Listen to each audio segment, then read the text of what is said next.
Welcome back, everyone. Oz here, and today I've got some r/AmITheDevil for you all. As per usual, I'll be reading the posts, giving you my own opinion, and I hope you do the same down in the comments below. And without further ado, let's jump right into it. Wait. Before we start, does this interest you? This distinguished gentleman is now live on Makeshift.com for a grand total of $30. Link in the description below. Make sure you snag one before the time expires because it's not coming back. By the possums, by the possums, by the possums, by the possums, by the possums, by the possums, by the possums, by the possums. Now to your regularly scheduled program. Cross-posted from r/AmITheAsshole. Am I the asshole for insisting on homeschooling my stepdaughter? My husband and I have 3 girls, 3, 5, and 12. Our 12-year-old is his from a previous relationship. Our 12-year-old has an undiagnosed stomach issue. We're working with a gastroenterologist. They've done blood tests, stool tests, colonoscopies, endoscopies, biopsies down our GI tract, ultrasounds, CT scans, and MRIs. There's a few things that it might be, but nothing fits so far. We're going to another hospital across the country in a few weeks to see basically a real-life Dr. House. Her mom can be problematic. She believes in natural medicine and fought her being put on meds. Gave her supplements that made her worse, withheld medication, and missed appointments. We had 50-50 custody until recently. My stepdaughter was missing 3 to 4 days a week of school and was falling behind, so my husband and I thought it would be best to homeschool her. We had already made the decision to homeschool our 6-year-old for other reasons, and I taught elementary and middle school in that district for nearly 20 years, so I'm qualified to teach her. Her mom refused to allow us to homeschool her because it would be unfair for us to see her on her mom's weeks, and she refused our other suggestion, which is online school through the district, because it doesn't count as real school. We were already taking her to court over the difficulty with meds and appointments, so we added the fact that she's stopping my stepdaughter from getting an appropriate education to the list. Judge sided with us, and we're able to make all medical and educational decisions, and she sees her mom for 2 hours on Saturdays while being supervised. My family and my husband's family thinks we're being cruel to my stepdaughter and her mom, especially because she had gotten better about complying with her doctor's orders after we threatened court, but wouldn't budge on homeschooling. In their minds, we took her daughter away because she didn't want her to be homeschooled. Now I'm wondering if I'm wrong for insisting on homeschooling and taking things this far. So at first, I was in the position of, okay, this is definitely a bad circumstance with the medical condition, and then I was understanding with homeschooling without time they were missing. But that final paragraph rubbed me the wrong way, so I dug into the comments a bit, and thankfully, the person who cross-posted this, the Agoniot, has actually made this a lot easier for me, and they've gone and grabbed some key comments from OP for why they deserve to be on the subreddit. I do agree that it makes sense to homeschool stepdaughter right now, and generally all the adults in this post suck. But the kicker for me was OP revealed in a few comments that 1, stepdaughter doesn't want to be homeschooled, and 2, OP planned to keep on homeschooling her even after stepdaughter gets better. Commenter, what does a 12-year-old want in all this? OP, she wanted to live with us, not be homeschooled, and see her mom closer to every other weekend unsupervised. Commenter, given that she doesn't want to be homeschooled, you need to be thinking about how you're going to transition from homeschooling while you're working out medical issues that keep her out of school and get her back into school. OP responds, we've already started the transition, and while she does still complain, I'm hoping the shorter school days and freedom to travel, going on field trips, and all of the activities she'll be able to do will grow on her, especially once we're able to fix the social aspect. OP, in a standalone comment, I hope to continue with homeschooling after her health issues are resolved. I also get to work around her schedule. Last week, we went to the History Museum. We're going to the Science Museum next week as long as she's feeling up for it. So before we continue, 2 things. Going to museums, while they're fun, they're not like a full educational experience. It's more of just a surface level piece of education. It's good for applying material, but it's not good as the material. Additionally, if she is in this situation and wants to continue actually going to school, maybe look into getting her an at-home tutor and having her continuing coursework for maybe the time that she can go to school. That's an option that would be best for everyone, but it sounds like that's not what OP wants. Sounds like they just want the full control aspect of there being homeschool involved. Anyways, continuing with this comment. In another comment, OP reveals she's juggling homeschooling stepdaughter with caring for her 2 youngest kids, meaning at most, by her own accounting, stepdaughter is getting 4 hours of actual instruction per day, but as little as 2. Commenter, you need to know that homeschooling is not like teaching public school. I've homeschooled 2 kids for 9 years now, and have many friends and coworkers who homeschool as well. And you need to be super aware of the differences. In fact, every friend I have who started out as a public school teacher and is now homeschooling their kid says the same thing about how hard it is, which means you need to investigate the local homeschool scene. Some of them are great, some of them are very not great. The local opportunities that align with both your kids' needs and identify external learning resources you're going to use or have on standby. And you need to evaluate how you're going to manage homeschooling kids 6 years apart. OP responds, my youngest and middle go to a part-day Montessori-ish preschool/kindergarten, mainly for the social aspect. So I have 3 hours a day with my stepdaughter while they're over there. Then we do pickup, lunch, my youngest naps, oldest does independent work, and I work with my 6-year-old. Next year, when she's too old for this program, it'll be a mix of one of them seeing grandma for a couple hours, so I get a chance to work with the other. Us utilizing a mix of online and pen and paper curricula, and doing what we do now, where one works/plays independently while I work with the other. Then one final comment from the Agonaut, which goes into another comment, which defines why OP is the asshole. I also want to copy, with pride, part of a comment from M. Van Pure, full comment here, on the original post, because I think they summed up why OP is being an asshole best. I'm going with you're the asshole because OP knows this and refuses to consider it. The more of her comments I read, the more clear it is that she just doesn't like stepdaughter's school due to unrelated issues. And she repeatedly admits that stepdaughter wants to return to school. It sounds like she's using the missed school as an excuse to homeschool, rather than considering any type of compromise or taking stepdaughter's wishes into account. Her comments imply everyone is mad at her specifically, implying it's not dad making these decisions, but dad is specifically the one with the legal right to decide. She needs to step back and let him be the parent, or she will be the evil stepmother, in at least her stepdaughter's eyes, likely friends and family too, since they're already protesting.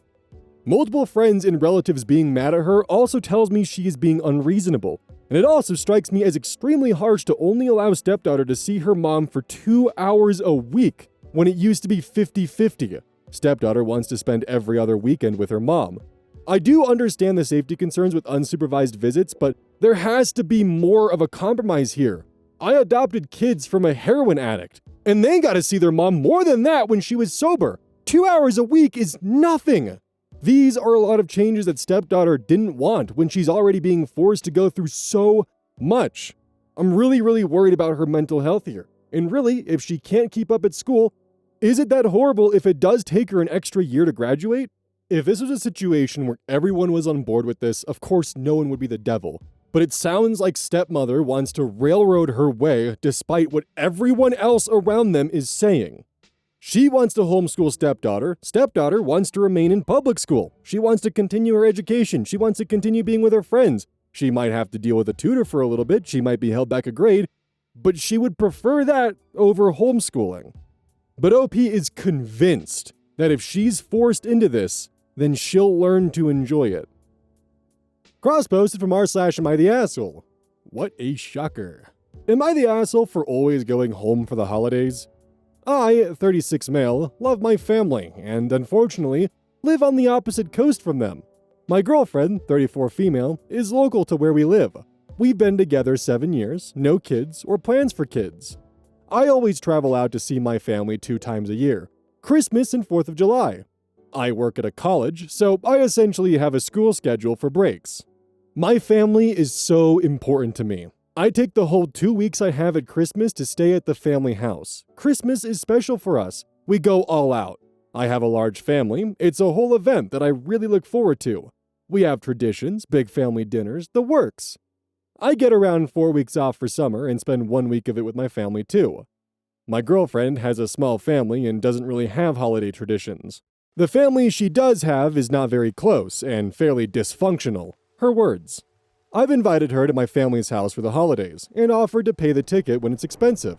She's been out maybe for 3 Christmases and some summers.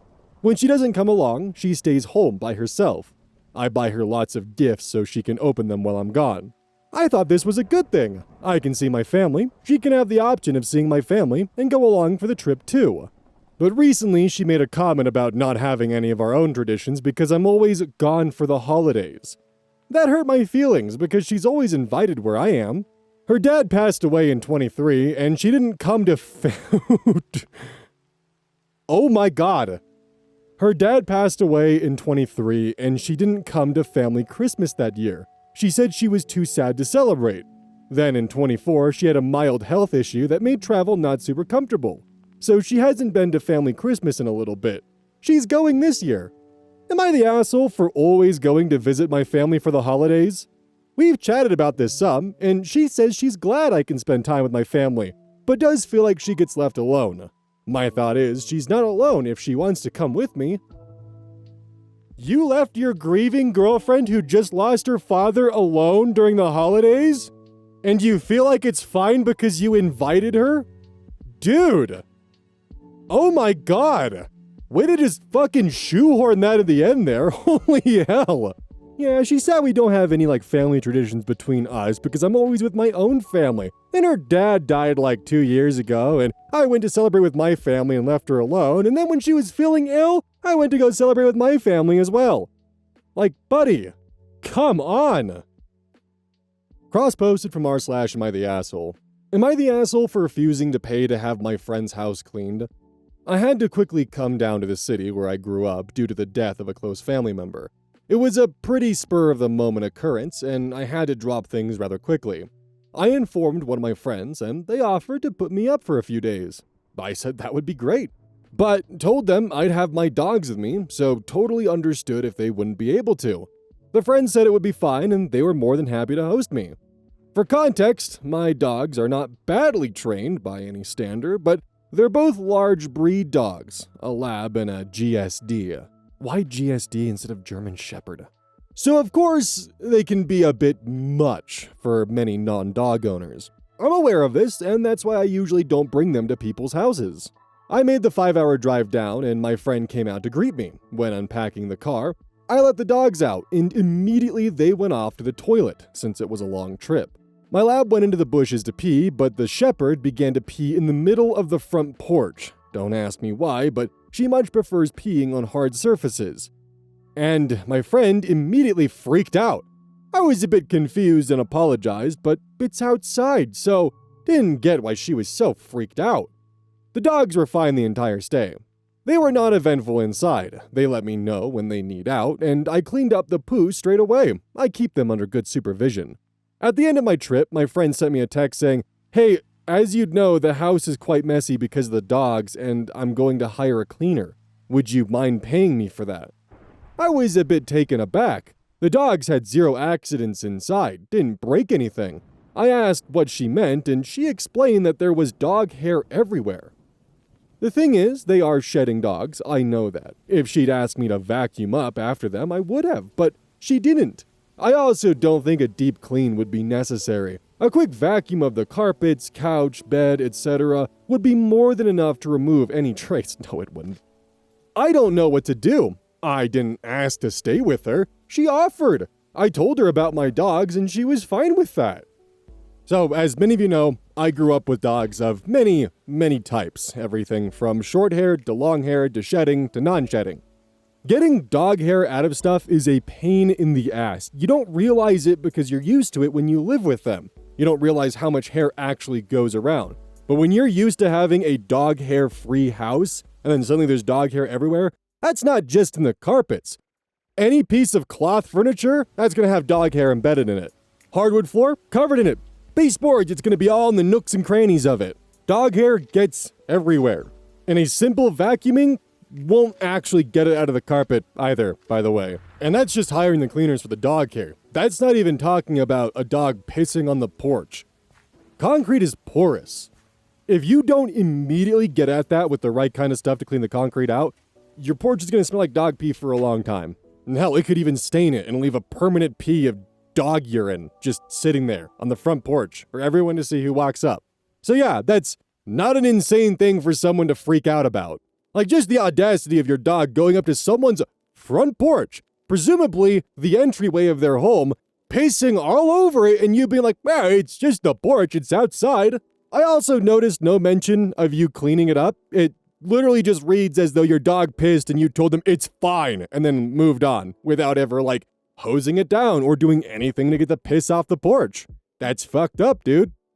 At least for me, I would say that they're the devil, because if I brought my dog somewhere, which I don't have a dog, but if I did have a dog, if I brought them somewhere, they peed on their porch, I'd clean that shit up immediately. No questions asked, like, I'm so sorry, I don't know why they did that.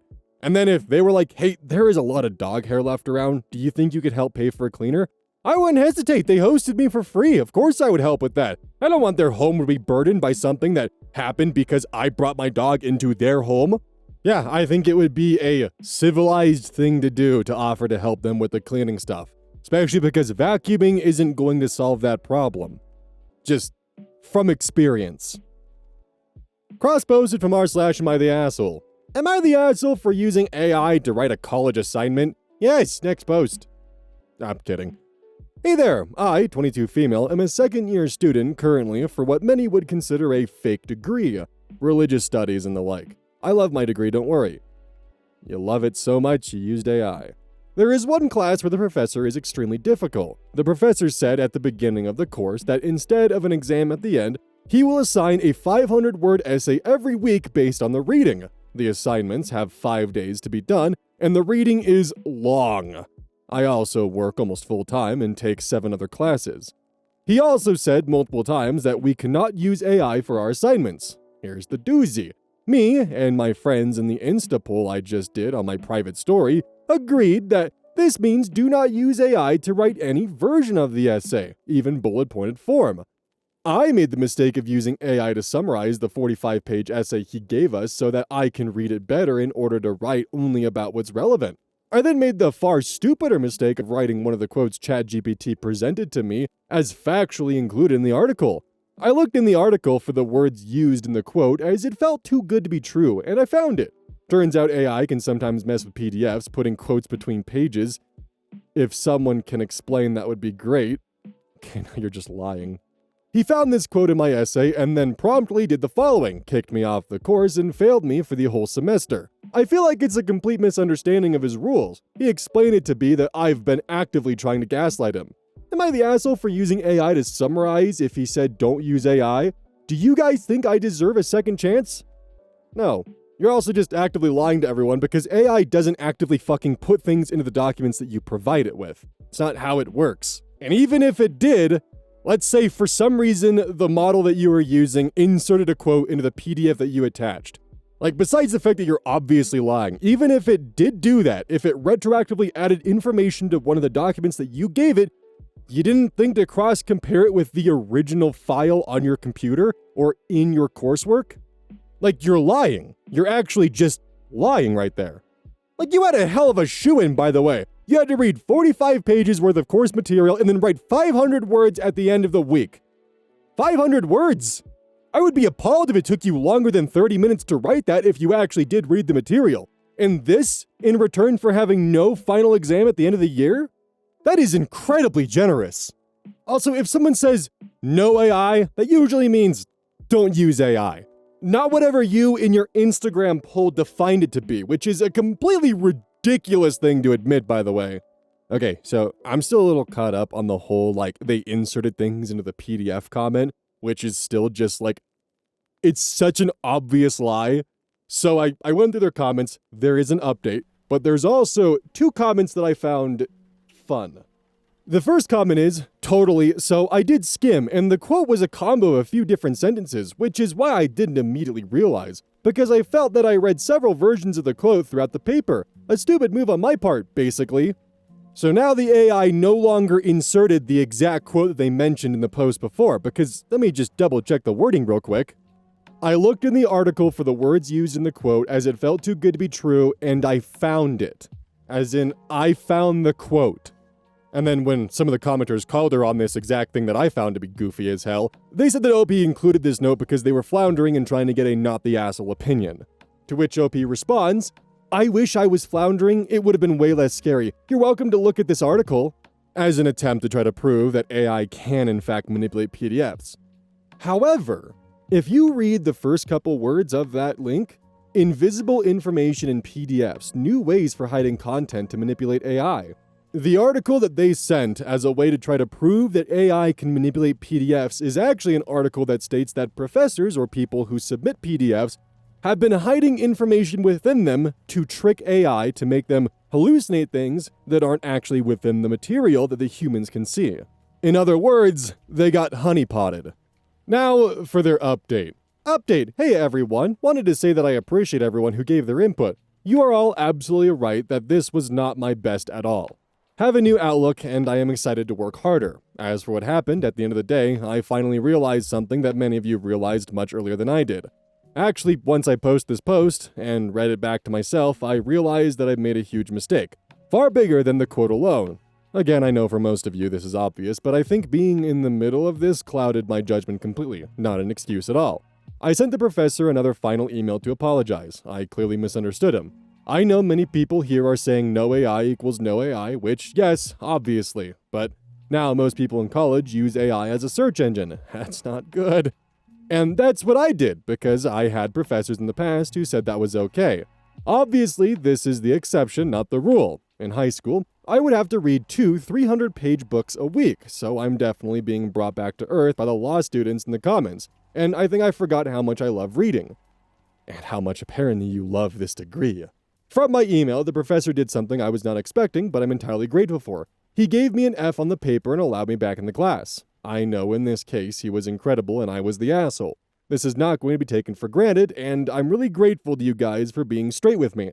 This is not me trying to look good. I feel awful, and I think you can tell by the post yesterday that I was looking for validation. Excited to really give it my all from here on out and not take advantage of my second chance. I'd more of read this as, I'm going to do better not to get caught next time than anything else, if I'm going to be honest with you. But that might just be the cynicism of how I view AI personally. I will say it is kind of interesting that AI has kind of replaced services like SparkNotes. Only time I ever used SparkNotes, though, was when we were reading the Old English version of the Scarlet Letter, and I could not parse any of that language. That was hell. Although, granted, SparkNotes is also not just flooding ecosystems with pollution and stealing a bunch of copyrighted material for its own gain, so yeah, there's some definite differences there. Still academic dishonesty, by all means, but yeah. Alright, the next post needs a bit of additional context because this is actually technically an update. So, once upon a time about a year ago, user Least Ants posts, my girlfriend of 10 years said she needed more time when I proposed to her. Am I the asshole for checking out of my relationship ever since? My girlfriend, 25 female, and I, 25 male, have been dating for 10 years. Prior to dating, we were close friends. We've known each other for almost 17 years now. Last month, I proposed to her, and she said she needed some more time to get her life in order. The whole thing shocked me. She apologized, and I told her it was okay. However, I've been checking out of my relationship ever since she said no. As days pass, I'm slowly falling out of love with her, and she has probably noticed it. I've stopped initiating date nights, sex, and she has been pretty much initiating everything. She has asked me many times about proposing, and she has said she's ready now. But I told her I need more time to think about it. She has assured me many times that we were meant to be together, and that she wants me to be her life partner forever. We live together in an apartment, but our lease is expiring in a couple of months. I don't really plan on extending it, and I'm probably going to break up with her then. Am I the asshole? So this is being recorded after I recorded the quote-unquote update, so enjoy that clusterfuck. Cross-posted from r/AmITheJerk. I wanted to break up with my fiancé and pursue a relationship with her sister after she kissed me at Thanksgiving last night. Am I the jerk? So I, 26 male, am engaged to my fiancé, 26 female. We've been together for 11 years. Our biggest relationship difficulty happened last year when I proposed and she rejected me. You can check my previous post for more details. That was genuinely the worst moment of my life, even though she apologized in the days and weeks after and said she panicked and that she did want to marry me. I was very close to ending things. Eventually, I stayed, and a few months later I proposed again, and she said yes immediately, and was super happy about it. But it's always been in the back of my mind, how she rejected and humiliated me when I first proposed to her. I'm gonna have to see what that update is after this post. So, my fiancé has a sister, 27 female. The three of us grew up almost like a trio. Growing up, though, I was always closer to her sister. She always reminded me of my own sister who passed when she was 10. She asked me out once in middle school and again in freshman year of high school. But I always saw her like a sister, and in sophomore year, I started dating my fiancé, her sister. She was nothing but supportive and was genuinely happy for us. So yeah, Thanksgiving was yesterday. I was invited, I'm close with her parents too, and we all drank, laughed, and talked. Late at night, my fiancé's sister asked if we could go to another room to talk. We were both drunk and reminiscing about old memories, and she kissed me, and I didn't stop it. The worst part was that I've never felt anything like that before. It wasn't butterflies, I literally felt like white sparks behind my eyes and this deep feeling in my chest. It felt like my heart skipped or something, like a heart murmur. It hit me so hard that even now, just thinking about it, I can feel my heart murmur. I asked her today if she regretted what we did, and she said not at all, and that she was just shooting her shot one last time and would respect my decision either way, and also admitted that if I did choose her, it would likely destroy her bond with her sister and also the family dynamics. But she said it would be worth it for me. So yeah, I know it's horrible, but I'm just thinking about so many emotional moments my fiancé's sister and I have shared. Like when she was there for me during my worst moments, including sleeping in a hospital chair for 3 days straight after I had a major accident. She asked me out back when I was overweight, shy, and had zero confidence. I only started dating my fiancé after a huge weight loss transformation, which took almost a year. But her sister never cared about any of that physical stuff. She's always been super loyal. And that kiss, I can't lie, I've never felt like that ever in my life. Would it be wrong to end the engagement? I'm not delusional about the consequences. I feel sick and nauseous even thinking about the fallout and the ruined family dynamics. But I would never have even thought about entertaining this if my fiancé hadn't rejected my proposal last year. Ever since then, it's always been at the back of my mind. I'm gonna go read that update real quick to see how bad that rejection actually was. What the fuck? You know what, dude? Go for it. Do it. I don't know what to tell you, man. Yeah, my fiance like a year ago rejected my proposal but still stayed with me because she wasn't ready in life yet, but then wanted me to propose later. But I've just always felt humiliated by that, and, I kissed her sister during Thanksgiving, and, it was the first time I've ever felt that emotional over something, and you know what, now that I think about it, I might have actually just been better off with her, because she liked me before I got super handsome. I'm aware it's gonna destroy the family, but, you know what, for once I'm actually gonna leave the Simlish in sometimes when I just get really wound up with what I'm talking about, just pure fucking Simlish comes out. But basically, you two are perfect for each other, and I think that you guys should probably do that because, yeah. After all, you're prepared for the consequences, right? I'm like half expecting an update post from like r/advice in like 6 months from now, like, my ex-fiance's sister used me just to prove that she was capable of getting me, and now I don't have anything. Like, I'm sorry, if the proposal didn't go your way and you just held on to those emotions for a year that you felt humiliated, you probably should have broke things off. Did you ask her what she needed to figure out and get settled with? Because when reading both of these together, I'm kind of left with the impression of you settled for your current fiancé, you were unhappy with how the proposal went, but you still went through with it, but held on to these emotions of resentment, never went to therapy, never talked to her about this, held on to this, and then suddenly sparks flew at a Thanksgiving kiss and you're willing to throw away an entire life because of a single moment. I think you need to, no matter what, walk away from your fiancé because it's very clear that you're not happy in this relationship. And it sounds like you're realizing that you're not happy in this relationship. I'd say take a step back, just with everything, and reevaluate some stuff. Especially before you make decisions that'll have long-term consequences for everyone involved. Cross posted from r/AmITheAsshole. Am I the asshole for getting rid of my boyfriend's cat? So I, 22 female, have been dating my boyfriend, 23 male, for almost 2 years. And for the most part, things are great. But the biggest problem is his cat. His cat hates me. She really hates me. I'm not a cat hater. I love animals, but She hisses when I enter a room, swats when I walk past, and looks stressed if I'm around. I clearly make her unhappy. When I moved in 3 months ago, I thought that would be my chance to bond with her. I did so much research, was slow and gentle, tried treats and toys, tried to build a positive routine. Nothing worked. It got worse. She knocks over my cups, only mine, pees on my clothes. I can't leave anything out. She won't sleep in our bedroom anymore and instead sits outside the door meowing constantly. My boyfriend says give her time, but it's been months. I'm miserable in my own home because I can't use half the furniture without being glared at or attacked. I have to keep everything put away, and I barely sleep because of the meowing. There is so much tension in the house because of a cat. I felt bad for the cat too. She was always upset, and stress is bad for any animal. My boyfriend's sister has offered before to take the cat because she loves her, has no other pets, and the cat has stayed there before and loved it. I brought it up to my boyfriend, but he always refused, saying she was here first. I get he loves his cat, but I think he's not doing what's best for her. She's unhappy. So I talked to his sister again, and she agreed. While my boyfriend was on a work trip, I drove the cat to her place. She updated me that the cat was settling in well and seemed happier.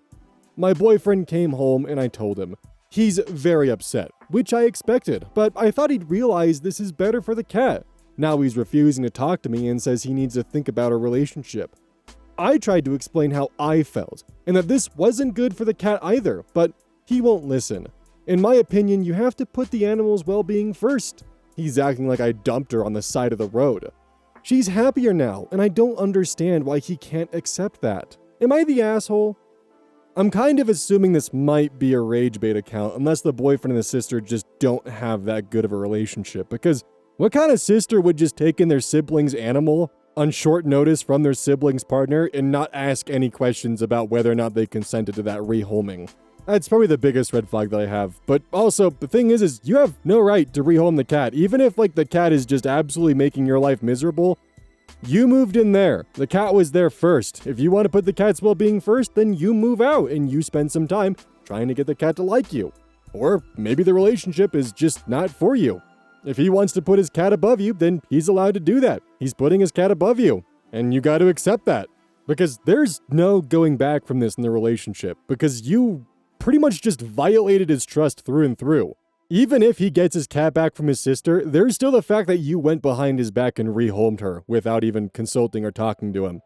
You didn't like the way a conversation went, or he wanted to keep the cat because she was there first, and you decided to go behind his back and rehome her anyway. Yeah, that relationship is definitely going to be rethought, alright. Don't forget, today we're launching the 3 opossums in a trench coat blush. Coming live and yeah. But you should definitely buy this blush. It is totally not 3 opossums in a trench coat. Totally not. You should definitely allow this completely non-conspicuous, oddly shaped, distinguished gentleman into your home, who will certainly not lay claim to your pantry. This is in fact 3 opossums in a trench coat who will in fact lay complete desolation to your fridge, pantry, and potentially garbage. On sale now!